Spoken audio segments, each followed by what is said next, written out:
Good morning to the wake up call. We're live and direct. All right, 104.3, 88.5, www.x104fm.com, your favorite app, your favorite website, wherever you are right now. Good morning to you.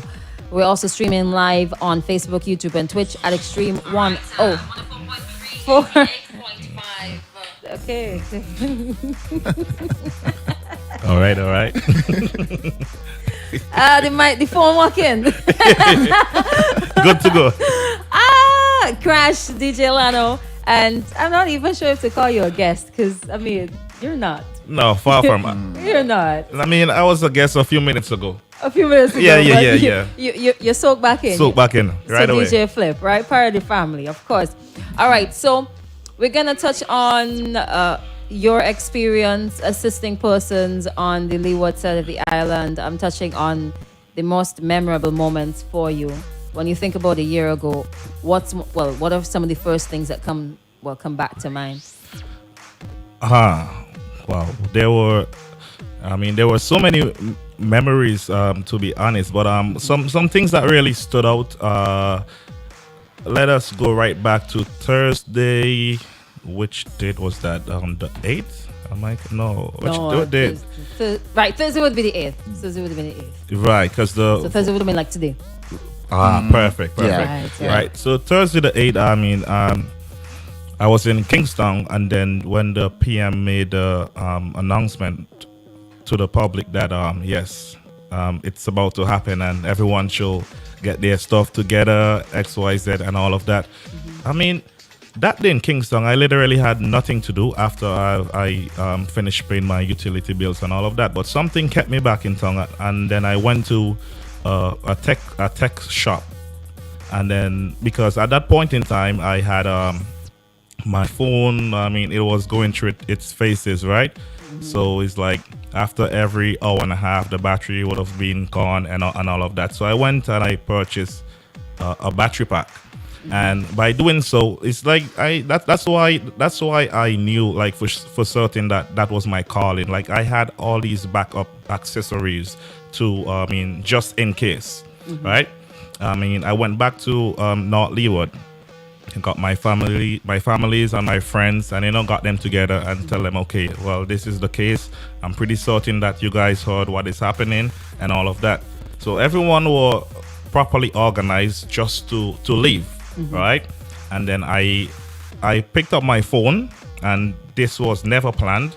And the first person name that popped up in my phone was Rish, right? DJ Rish, which was my other associate who was there with me all along the entire journey. Right, that's this guy here. That's the guy right there. All right. So I called him and I asked him. I said, "Bro, do you have space in your van to take my friends and families?" And he like, "Where are you?" I gave him my location. He came, and then we did what we did. We took them out, and we made a few trips from Chateaubriand to Barley. But then the chaos and pandemonium that was like along the roadsides, like throughout our journey, we were like, "Bro, we can't just come to Barley and stay in Barley," right?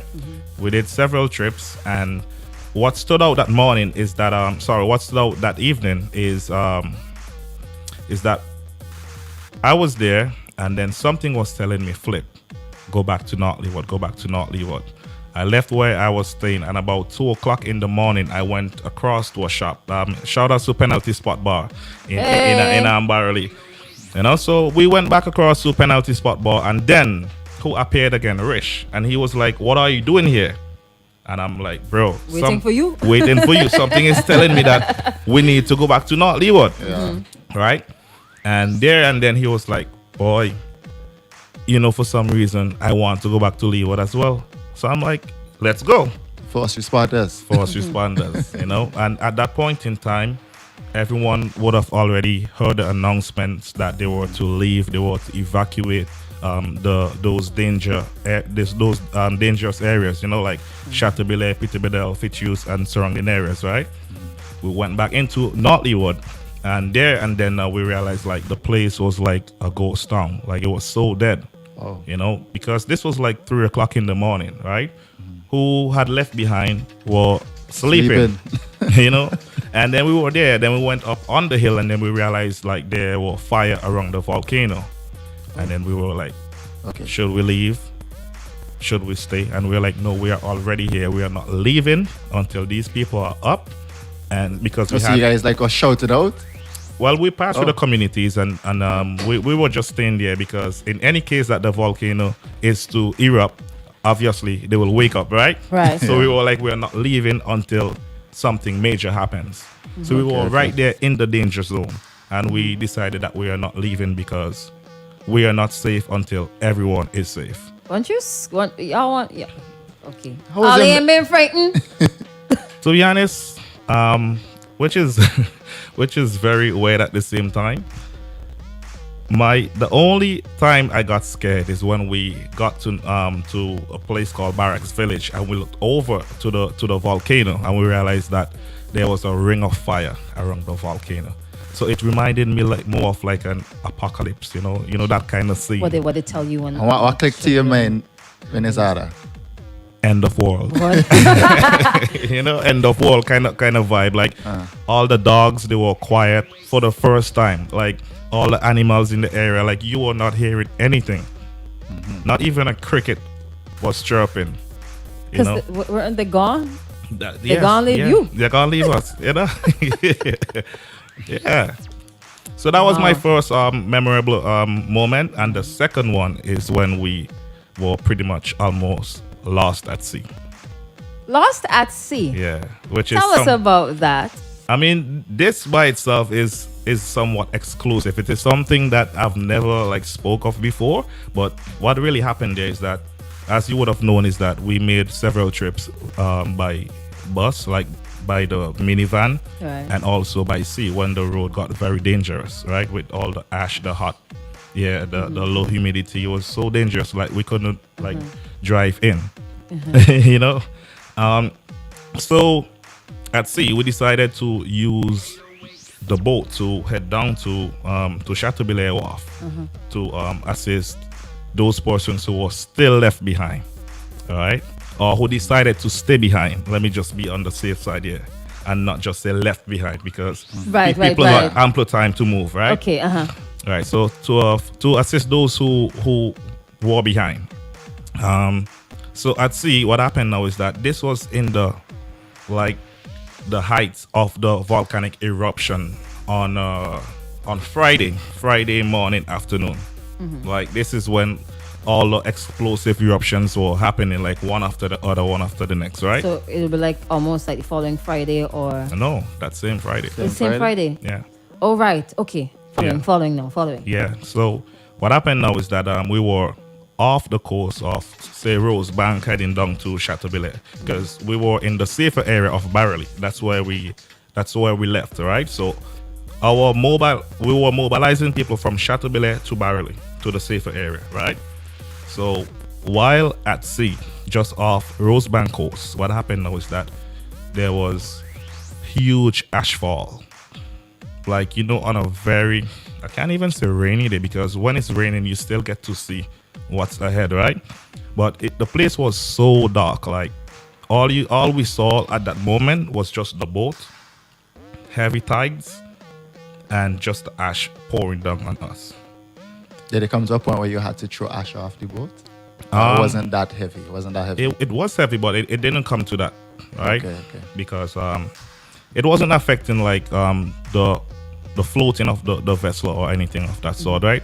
But what happened there and then is that the tide was very strong. We couldn't see like where we were heading. So the last thing you want is an accident at sea, to run into a rock, run into a boat or whatever, right? You could literally see like from here just about say 15 meters the most in front of you. That's how dangerous it was. And the ash was pouring. You can feel it on your skin, like heavy, like thick, right?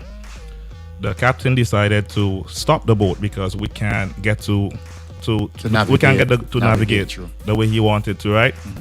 And then by stopping the boat, what happened now is that the tide took the boat and it spun. So because the tide took the boat and the boat spun several times, right? What happened now is that we don't know where is land and where is sea. So you lost. So we were just there, floating, and then there were two guys in the bow of the boat, right? One claiming that land is on the right side, and one claiming land is on his left. What were you thinking? What I was thinking at that point, I said, well, hey, what's up, fellas? I promised my friends and families that I am going to be safe. They trust me to go where we are going. Be responsible. And I'm not out here to die. You understand? I said, hold up. And then what happened now, I mean, thankfully I had a GPS app on my phone, which is the last thing, but the best thing I thought about the same time, you know? And thankfully that digital network was up, right? Well, I mean, that's what the service provider that I use, right? So I said, boy, if this network is down, we doom.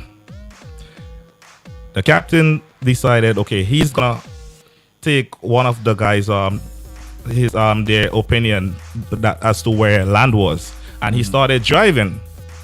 So when I took out my phone and opened the app, now I realized that we are going outside. We are going more in the ocean. I said, wait. All right, and then that's when I realized, okay, the dot was going more to the what side of it, north, south.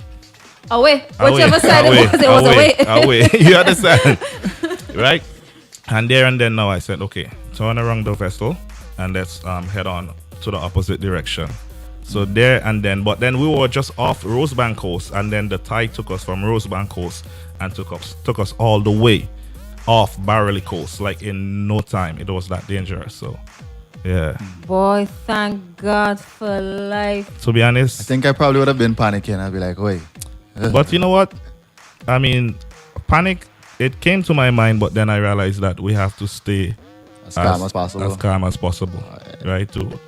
How many persons were on the vessel? 4? 4, yeah.